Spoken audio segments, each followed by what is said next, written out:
Bonjour les amis et bienvenue sur la chaîne du Biodétective. Aujourd'hui, je me trouve sur l'île de Stenholmen, au large du village de Fjällbacka, à une centaine de kilomètres au nord de Göteborg, sur la côte ouest de la Suède.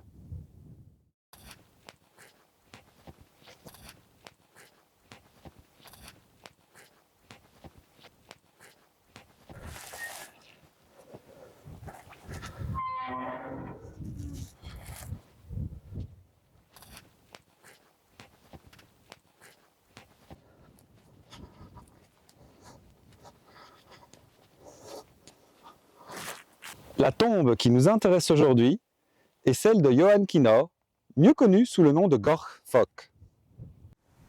Johan Wilhelm Kinau est né le 22 août 1880 à Finkenwerder, une île sur l'Elbe située à Hambourg, dans le nord de l'Allemagne. Il est le fils du pêcheur en haute mer Heinrich Wilhelm Kinau et de sa femme Meta Holst, et l'aîné d'une famille qui comptera 6 enfants. Son grand-père, Johann Nikolaus, est le premier membre de la famille à prendre la mer. Il se maria avec Katharina Fock et le couple eut 6 enfants, dont Heinrich, le père de Johann. En février 1864, un événement vint endeuiller la famille. En effet, dans les eaux de Skagerrak, une tempête emporta le grand-père et l'oncle de Johann Wilhelm. Bien que n'étant pas né à l'époque des faits, Johann Wilhelm fut marqué par cette histoire familiale tragique. Enfant, Johann Wilhelm rêvait déjà de la mer. En 1892-1892, son père Heinrich l'emmena pêcher en mer afin de tester ses capacités de marin. Malheureusement, Johann eut le mal de mer. Le père fit encore une deuxième tentative un peu plus tard, sans succès, et décida de prendre un autre de ses fils comme matelot sur son bateau. Suite à ces échecs, Johann se tourne vers des études commerciales qu'il achève en 1898-1898 à Bremerhaven. L'année suivante, il commença sa carrière comme comptable à Meiningen, en Thuringe, loin de la mer et loin de l'Elbe. C'est pourtant à Meiningen que Johann vécut un éveil littéraire en découvrant le monde du théâtre. 2 ans plus tard, en 1901, il déménagea à Halle et commença à écrire des poèmes sous le pseudonyme de Gorch Fock. Gorch signifie en dialecte bas-allemand Georges, et Fock est le nom de jeune fille de sa grand-mère paternelle. En 1904, Johann trouva un travail à Hambourg et put ainsi revenir sur ses terres natales. À cette époque, il commença également à apprendre l'anglais, le danois, le néerlandais et le français. 2 ans plus tard, il rencontra sa future épouse, Rosa Elisabeth Reich. Le mariage eut lieu le 26 janvier 1908. 1 an plus tôt, Johann avait réalisé un grand rêve professionnel en trouvant un travail auprès de la prestigieuse Hamburg America Linie. À cette époque, Johann commença également à prendre une part active dans la vie littéraire locale et devint président de la Freie Vereinigung von Freunden der Niederdeutschen Sprache und Literatur, ou Association libre des amis de la langue et littérature d'expression basse-allemande, le dialecte parlé dans cette région de l'Allemagne. Le 12 octobre 1910, Johann devint papa de 2 jumeaux, Adolf et Heinrich Wilhelm. Mais 9 jours plus tard, le petit Heinrich Wilhelm décéda. 3 ans plus tard, en 1913, Johann publia son ouvrage le plus célèbre, Seefahrt ist Not. La navigation est une nécessité. Dans ce roman, il décrit notamment la rude vie des pêcheurs en mer du Nord. Dans cet ouvrage tragique, le personnage principal, un pêcheur nommé Klaus Mewes, trouve la mort lors d'une tempête en mer à Skagerrak, cette partie de la mer du Nord entre le Danemark et la Norvège. Exactement ce qui arriva à son grand-père et son oncle. Mais pas uniquement, comme nous allons bientôt le voir. Le 28 juillet 1914, quelques jours avant le début de la Première Guerre mondiale, Rosa mit au monde le 3e enfant de la famille, une petite fille nommée Meta Elisabeth Pauline. Le 1er août 1914, comme beaucoup d'autres, Johann accueillit le début de la guerre avec enthousiasme. À partir de ce moment, ses œuvres évoqueront également le patriotisme et, en tant qu'Allemand amoureux de la mer, le dédain pour l'Angleterre. Le 18 décembre 1914, Johann se porta volontaire.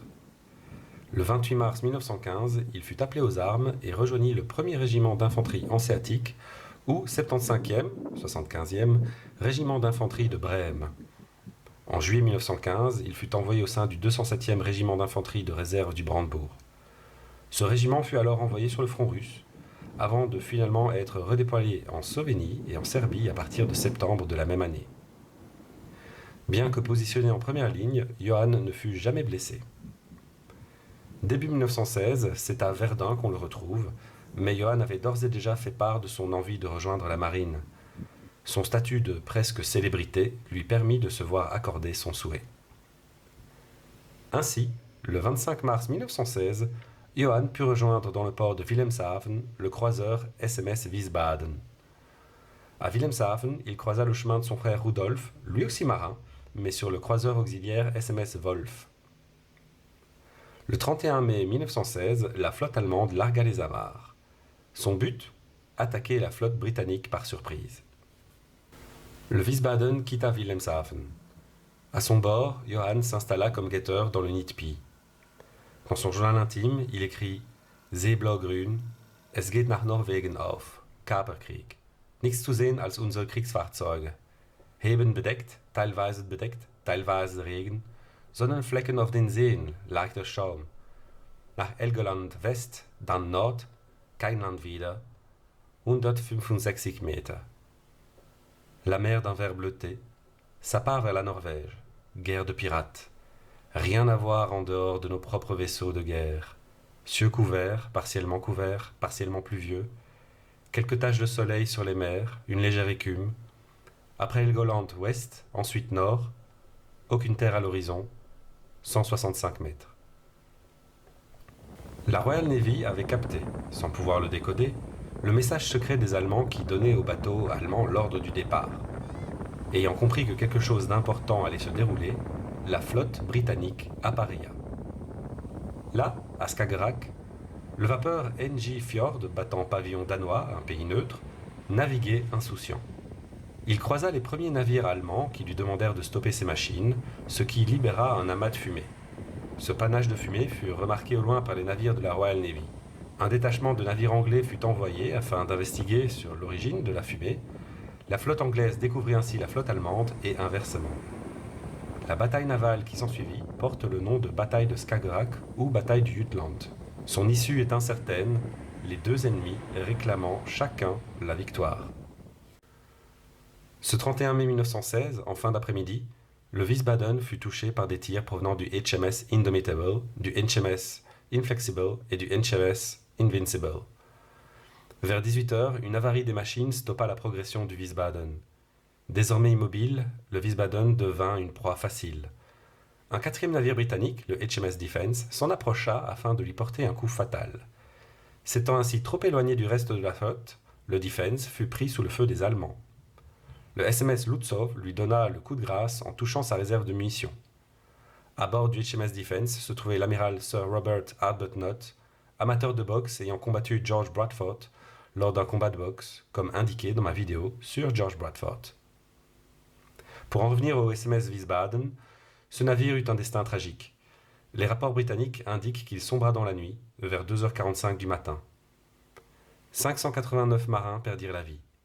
Il n'y eut qu'un seul survivant, le soutier-chef Hugo Tsenne, qui fut repêché 3 jours plus tard par un navire de pêche norvégien. Un mois plus tard, aux alentours du solstice d'été, les corps de plusieurs marins allemands et britanniques furent retrouvés sur la plage de l'île de Federöbot, près de Fjällbacka, en Suède. Sur le corps de l'un d'entre eux, on retrouva des poèmes et un journal intime. Ces éléments permirent aux autorités suédoises d'identifier le corps de Johann Kinau. Johann avait exprimé le vœu d'être inhumé en mer, comme un marin. Il fut pourtant inhumé, ainsi que ses camarades allemands et britanniques, retrouvés à Federöbot, sur l'île de Stenholmen le 2 juillet 1916. Son journal intime, ainsi que certains de ses poèmes, furent publiés par sa muse Aline Bousman en 1918, dans un recueil qui porte le nom de Sterne überm Meer, des étoiles au-dessus de la mer. Johann Kinau est mort à Skagerrak, comme son grand-père, comme son oncle, et comme le personnage principal de son livre Seefahrt ist Not. Aujourd'hui, plusieurs rues d'Allemagne portent son nom, plusieurs écoles également, voire même des navires-écoles, comme le Gorfock 1, lancé en 1933, et le Gorfock 2, lancé en 1958, et actuel navire-école de la marine allemande. Les amis, Merci d'avoir regardé cette vidéo, j'espère qu'elle vous a plu, et j'espère vous revoir bientôt pour une autre vidéo. Au revoir!